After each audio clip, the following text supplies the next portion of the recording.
Hello and welcome everyone. स्वागत है आपका मेरे official YouTube channel agriculture success point पर। और आज का जो हमारा टॉपिक है वो है एल्बिडो, ठीक है। और इसके अंदर अपने बात करेंगे फैक्टर अफेक्टिंग सॉइल टेम्परेचर, ठीक है। अपने सॉइल टेम्परेचर की 2 क्लासेस हो चुकी है, आज लास्ट है सॉइल टेम्परेचर की क्लास, ठीक है। तो एल्बिडो को स्टार्ट करते हैं। एल्बिडो,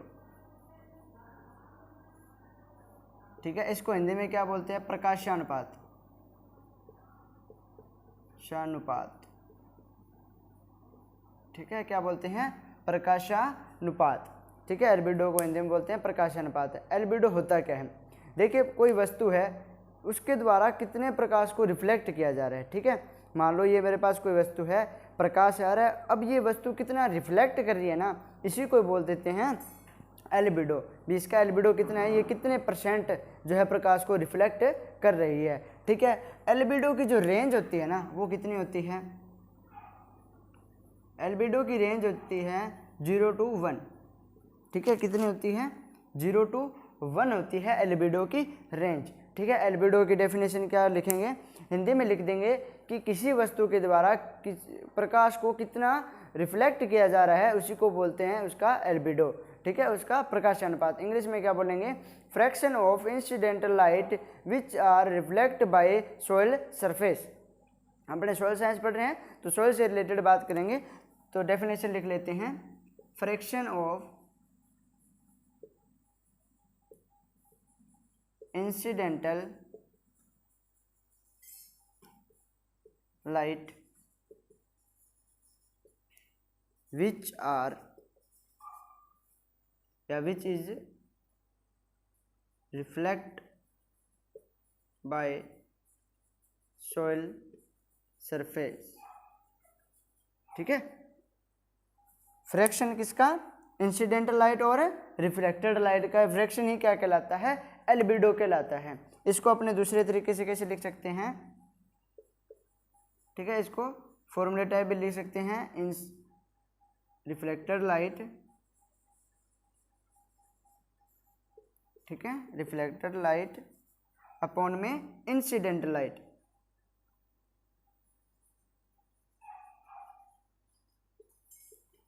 रिफ्लेक्टेड लाइट अपॉन में इंसिडेंट, मतलब जो इंसिडेंटल लाइट है वो कितनी रिफ्लेक्ट हो रही है, इसका रेशो, ठीक है। इसका रेशो ही क्या कहलाता है? एल्बिडो कहलाता है। फ्रैक्शन, फ्रैक्शन का मतलब भी क्या होता है? अपने ऐसे लिखते हैं ना, 1/2, 1/3, इसको क्या बोलते हैं? फ्रैक्शन ही तो बोलते हैं। तो इसका मतलब भी क्या हो गया? फ्रैक्शन, रिफ्लेक्टेड लाइट अपॉन में incidental light, fraction of incidental light and reflected light, ये भी लिख सकते हो आप एल्बिडो का, ठीक है। एग्जाम के अंदर क्वेश्चन कहता है या तो इसकी रेंज पूछते हैं, ठीक है, या आपको ये दे देंगे रिफ्लेक्टेड लाइट अपॉन में इंसिडेंटल लाइट, तो ये क्या है? एल्बिडो। इसके अलावा कुछ ऐसी चीज़ें हैं जिनका एल्बिडो पूछा जाता है एग्जाम के अंदर, वो अपने कवर कर लेते हैं। और लगभग आपकी सॉइल फिजिक्स कंप्लीट हो जाएगी आज की क्लास के बाद, ठीक है। मेरे हिसाब से लगभग 100% मैंने आपको सॉइल फिजिक्स करा दी है। इसके बाद भी आपको लगता है कि सर ये हमारा टॉपिक रहता है, तो आप मेरे को कमेंट बॉक्स में लिख देना, वो टॉपिक मैं करवा दूंगा, ठीक है। मेरे हिसाब से लगभग हो चुका है आपका सॉइल फिजिक्स, ठीक है। तो यदि मैं पहले ब्लैक बॉडी की बात करूं, ठीक है, कोई भी ब्लैक बॉडी है ना, उसका एल्बिडो कितना होता है? उसका होता है 0, ठीक है। कितना होता है? 0 होता है। उसके बाद में यदि वाइट बॉडी की बात करूं, तो वाइट बॉडी का होता है 1, ठीक है। कितना होता है? 1। अपने इसको समझ भी लेंगे। और इसके बाद में वाटर का याद रख लेना आप, ठीक है। वाटर का कितना होता है? 0.01 से 0.03 तक, ठीक है। वाटर का कितना होता है एल्बिडो? 0.01 से 0.03 होता है। उसके बाद में यदि मैं बात करूं क्रॉपलैंड की, क्रॉपलैंड का एल्बिडो कितना होता है? ये होता है 0.10 से 0.25 तक, ठीक है। फॉरेस्ट का कितना होता है? फॉरेस्ट का होता है 0.12 से लेके 0.0 या 0.2 याद रख लो, 0.25 लिख लो या 0.2 याद रख लो। ये 5 एल्बिडो आपको याद रखने पड़ेंगे, ठीक है। ब्लैक बॉडी का, वाइट बॉडी का, वाटर का, क्रॉपलैंड का और फॉरेस्ट का। एग्जाम के अंदर इन्हीं से क्वेश्चन आया हुआ है कि क्रॉपलैंड का एल्बिडो कितना होता है और वाइट बॉडी का एल्बिडो कितना होता है, फॉरेस्ट का कितना होता है। ज़्यादातर इसमें से आया हुआ है, फॉरेस्ट और क्रॉपलैंड में से एग्जाम के अंदर क्वेश्चन आता है, ठीक है। फिर भी ये आपको 5 याद रखने हैं जो मोस्ट इंपॉर्टेंट है, बाकी और भी चीज़ का अलग अलग एल्बिडो आता है, ठीक है, लेकिन अपने को इन 5 का तो याद रखना ही रखना है, एग्जाम के अंदर इनसे डायरेक्ट क्वेश्चन बनते हैं। अब देखिए ब्लैक बॉडी का 0 है। अब मान लो मेरे पास जैसे ये है, ये ब्लैक है, ठीक है। अब जो भी लाइट आएगी ना वो क्या है, ये सारा एब्जॉर्ब कर लेगा, ये रिफ्लेक्ट नहीं करता ब्लैक बॉडी जो होती है, ठीक है। ब्लैक बॉडी रिफ्लेक्ट नहीं करेगी तो इसका एल्बिडो कितना है, 0, मतलब ये 0% रिफ्लेक्ट कर रही है, ठीक है। ये सारी जो लाइट है उसको एब्जॉर्ब कर रही है। अब वाइट बॉडी का कितना होता है, 1, मतलब इसकी हाईएस्ट रेंज कितनी है, 1। अब जो भी लाइट आएगी ना, ये वाइट जो कलर होता है वो क्या है, इसको एब्जॉर्ब नहीं करता है, वो सारी लाइट को रिफ्लेक्ट कर देता है। तो वाइट बॉडी का होता है 1, मतलब ये सारी जो लाइट आ रही है उसको सारी को क्या कर रहा है, रिफ्लेक्ट कर रहा है। तो सबसे ज़्यादा एल्बिडो किसका है, वाइट बॉडी का है, ब्लैक बॉडी का 0 होता है, क्योंकि अपनों ने डेफिनेशन में क्या लिखा था कि जो इंसिडेंट लाइट आ रही है वो कितनी रिफ्लेक्ट हो रही है। इस प्रकार समझ सकते हैं। ये सरफेस है अपनी सोलर सरफेस, ठीक है, ये सूरज है, ठीक है, इससे मान लो लाइट आ रही है, ठीक है। अब ये लाइट कितनी रिफ्लेक्ट हो रही है, ठीक है, ये कहलाता है एल्बिडो। अब मान लो अपने पास कोई ब्लैक बॉडी है तो उस पर लाइट आई, वो सारी क्या हो जाएगी, इसके अंदर ही एब्जॉर्ब हो जाएगी, ठीक है। जैसे मान लो ये वॉच है, ये ब्लैक है तो ये क्या है, सारी लाइट को एब्जॉर्ब कर लेगी, ये रिफ्लेक्ट नहीं करेगी। यदि वहीं पे वाइट बॉडी की बात करें तो जितनी लाइट आएगी उतनी क्या हो जाएगी, रिफ्लेक्ट हो जाएगी, ठीक है। वाइट बॉडी के अंदर लाइट एब्जॉर्ब नहीं होती है, ठीक है। तो ये है इसका एल्बिडो, ठीक है। ब्लैक बॉडी का याद रख लेना, वाइट बॉडी का 1, ब्लैक बॉडी का 0, वाटर का होता है 0.01 to 0.03, क्रॉपलैंड का होता है 0.10 से 0.25 और फॉरेस्ट का होता है 0.12 से 0.25 होता है, ठीक है। ये है एल्बिडो। इसके बाद में अपने बात करते हैं फैक्टर अफेक्टिंग सॉइल टेम्परेचर। 3 दिनों की जो क्लास के अंदर अपनों ने टेम्परेचर पढ़ा है, ठीक है, सॉइल टेम्परेचर की अलग अलग प्रॉपर्टीज़ पढ़ी है, जैसे थर्मल कंडक्टिविटी, स्पेसिफिक हीट, ठीक है, वो क्या किस प्रकार से इफेक्ट करती हैं, तो उसको अपने कवर कर लेते हैं। फैक्टर अफेक्टिंग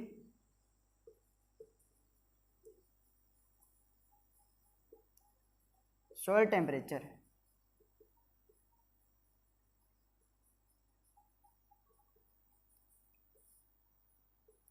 आपने यदि पिछली क्लास से अच्छे से लगाई है तो आपके इसको हर एक कंसेप्ट आपका कवर हुआ होगा, तो आप इसको आसानी से बता सकते हैं कि कौन कौन सा जो फैक्टर है वो किस प्रकार से इफेक्ट करेगा। तो सबसे पहले मान लो मैं लेता हूँ मॉइस्चर।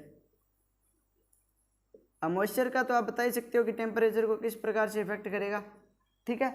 मॉइस्चर बढ़ता है, ठीक है, कोई भी सॉइल है उसके अंदर मॉइस्चर बढ़ता है तो उससे टेम्परेचर पे क्या इफेक्ट पड़ेगा। अब मान लो अपने पास कोई गर्म चीज़ है, ठीक है, जब उसको पानी में डाल देते हैं तो वो ठंडी हो जाती है, ठीक है, तो पानी से क्या हो रहा है, टेम्परेचर कम हो रहा है। तो याद रखना जब मॉइस्चर बढ़ेगा तो सॉइल टेम्परेचर जो है वो क्या होएगा, कम होएगा,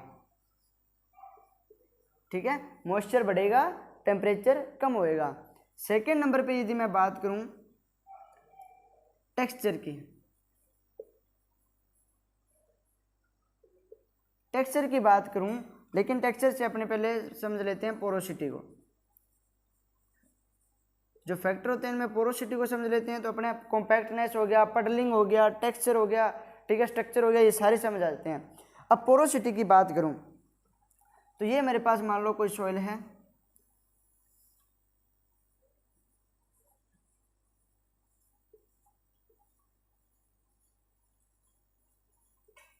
ठीक है। अब ये मान लो मेरे पास सैंड है, ठीक है, ये क्या है, क्ले। तो इसके अंदर पोर स्पेस ज़्यादा होता है, ठीक है, इसके अंदर पोर स्पेस कम होता है, ठीक है। तो पोर स्पेस ज़्यादा होएगा। अब जैसे ही क्या है टेम्परेचर मिलेगा सॉइल को, ठीक है, तो इसके अंदर प्रकाश जो है नीचे तक जा पाएगा, ठीक है, तो सॉइल क्या होएगी, ज़्यादा गर्म होएगी, ठीक है। अब मान लो एक तो ये सीधी सरफेस है तो इसके अंदर टेम्परेचर नीचे जा नहीं पाएगा, ठीक है। इस प्रकार से यदि मैं कैप खोल दूँ तो इसके अंदर पोर होते हैं, तो इससे क्या है लाइट अंदर तक चली जाएगी। तो वही बात है कि सैंड के अंदर तो लाइट नीचे तक पहुंच जाती है, क्ले के अंदर आप यदि आज घर पे जाके देखना एग्जांपल, इसको एक हाथ में सैंड लेना, एक हाथ में क्ले लेना, आपको पता लग जाएगा कि सबसे पहले गर्म कौन सी सॉइल हो रही है, ठीक है। तो पोरोसिटी इसके अंदर मतलब ज़्यादा है। वैसे अपने देखें तो सॉइल सेपरेट के अंदर अपनों ने पढ़ा था कि पोरोसिटी क्ले के अंदर ज़्यादा होती है, सैंड के अंदर कम होती है, लेकिन नंबर जो सॉरी माइक्रोपोर जो होते हैं वो किसके अंदर ज़्यादा होते हैं, सैंड के अंदर ज़्यादा होते हैं। तो माइक्रोपोर ज़्यादा होंगे तो टेम्परेचर ज़्यादा अंदर जाएगा, ठीक है। तो पोरोसिटी जब बढ़ेगी, ठीक है, अब इसके अंदर पोरोसिटी वैसे तो ज़्यादा है ना, तो पोरोसिटी बढ़ेगी तो सॉइल टेम्परेचर क्या होगा, बढ़ेगा, ठीक है। इससे आप क्या याद रख सकते हैं कि जो टेक्सचर है, यदि मैं सैंड टेक्सचर की बात करूँगा, ठीक है, तो सैंड के अंदर अब क्या हो जाएगा, सॉइल टेम्परेचर इंक्रीज, तो लिख देंगे टेम्परेचर इंक्रीज, ठीक है। क्ले के अंदर फिर टेम्परेचर कम, ठीक है, क्योंकि ये जो क्ले टेक्सचर होता है वो कॉम्पैक्ट होता है, किसके बजाय, सैंड के बजाय, ठीक है। तो कॉम्पैक्ट होएगा तो उससे क्या है, अपने जो क्ले सॉइल है इसके अंदर टेम्परेचर कम होएगा, ठीक है। इसके बाद में यदि मैं कॉम्पैक्टनेस की बात करूं, ठीक है, कॉम्पैक्टनेस से आप समझ गए होंगे, कॉम्पैक्ट के अंदर मतलब जब पार्टिकल पास हो जाएंगे तो ये जो सरफेस है इस पर यदि पार्टिकल पास होंगे तो एयर का जो सर्कुलेशन नहीं होएगा, यदि एयर का सर्कुलेशन नहीं होएगा तो टेम्परेचर इंक्रीज नहीं होएगा। तो कॉम्पैक्टनेस से क्या होता है, सॉइल जो टेम्परेचर होता है वो रेड्यूस हो जाता है, ठीक है। When soil surface compact then soil temperature reduce, ठीक है। जब सॉइल कॉम्पैक्ट हो जाएगी तो रेडिएशन अंदर जा नहीं पाएगी और इसके कारण क्या हो जाएगा, जो टेम्परेचर है वो कम हो जाएगा, ठीक है। इसके बाद में अपने पॉइंट पे आते हैं, यदि अपने टेक्सचर की बात कर ली, अब स्ट्रक्चर की भी बात कर लेते हैं, ठीक है। पांचों पॉइंट ले लेते हैं स्ट्रक्चर। अब स्ट्रक्चर की बात आती है, स्ट्रक्चर में क्या होएगा, अब मान लो मेरे पास एक तो स्फेरोइडल है, एक प्लेटी है, प्लेटी के अंदर क्या आती है, क्ले आती है, और आपने यदि पहले क्लासें लगाई हो तो आपको ये हर चीज़ समझ आ रही होगी। जब क्ले का नाम आ गया तो मतलब सॉइल टेम्परेचर कम हो जाएगा, और मैंने जब आपको प्लेटी स्ट्रक्चर लिखाई तो उसके अंदर मैंने क्या लिखाया था, क्ले, ठीक है। स्फेरोइडल की बात करते हैं तो उसके अंदर क्रम स्ट्रक्चर मैंने लिखाई थी कि इसके अंदर पोरोसिटी सबसे ज़्यादा होती है, मतलब पोरोसिटी इंक्रीज होगी तो उसमें क्या हो जाएगा, टेम्परेचर बढ़ जाएगा। तो टेक्स्ट स्ट्रक्चर के अंदर क्या लिखेंगे कि जो स्फेरोइडल होती है उसके अंदर क्या होता है, टेम्परेचर ज़्यादा होता है, ठीक है। जो स्फेरोइडल स्ट्रक्चर होती है इसके अंदर टेम्परेचर ज़्यादा होता है, ठीक है। 6th नंबर पे आता है टिलेज, ठीक है। और अपने मतलब 3-4 क्लास हो गई ये फैक्टर जब से कर रहे हैं तो अपने को पता है कि जब अपने पोरोसिटी को समझ लेते हैं तो टिलेज हो, चाहे कॉम्पैक्टनेस हो, चाहे पडलिंग हो, ठीक है, कोई भी पॉइंट हो उसको अपने आसानी से कवर कर लेते हैं। अब आप मेरे को बताओ कि जब टिलेज है, टिलेज करेंगे तो टिलेज से क्या होता है, पोरोसिटी बढ़ती है, पोरोसिटी बढ़ गई तो मतलब क्या होएगा, टेम्परेचर इंक्रीज हो जाएगा, ठीक है। तो टिलेज से क्या होता है, सॉइल टेम्परेचर इंक्रीज होता है, टिलेज से क्या होता है, सॉइल टेम्परेचर इंक्रीज होता है, ठीक है। मॉइस्चर से क्या होएगा, सॉइल टेम्परेचर रेड्यूज होएगा।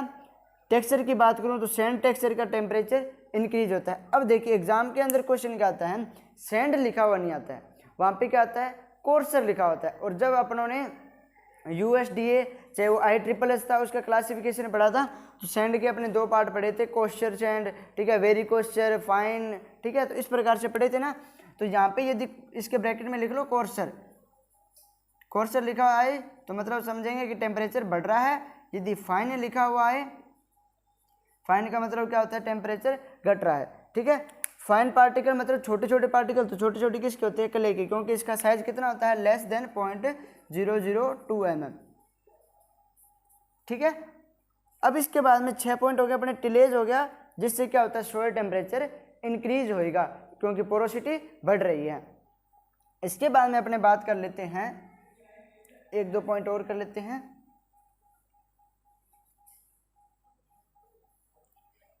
कि कौन कौन से फैक्टर रहते हैं। क्लाइमेट की बात करूं,